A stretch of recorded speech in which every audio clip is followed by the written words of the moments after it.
செத்த பாம்பு அடிக்கிற பரம்பரையில புரட்டாடா. என்னைக்காவது மறுபடியும் ஒருவேளை கஞ்சா அடிக்கிறான்னு நினைக்கிறேன்.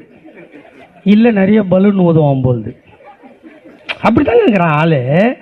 நாங்க பிடிக்கிற தெம்பு இருந்தா வாடா, வந்து வெட்டா. இங்க தாண்டா இருப்பேன், இந்த மண்ணில தாண்டா இருப்பேன். பீச முடிஞ்சா பீஸ். மூஞ்ச பாத்தீங்களா நீங்க? கஞ்சாதார மாதிரியே இருக்கிறான். இல்ல ஒரு நிறைய பலூன் கிலூன் ஊதி இருப்பானோ. மறைந்திருந்தும் தாக்கும் மறுமுகமே.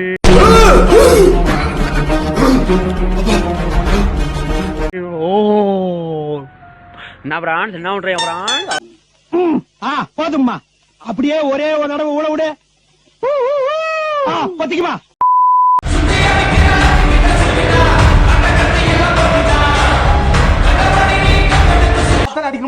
பார்த்தாலே எப்பறம் ஒருத்தனை பார்த்தா அடிக்கணும் போல தோணும்.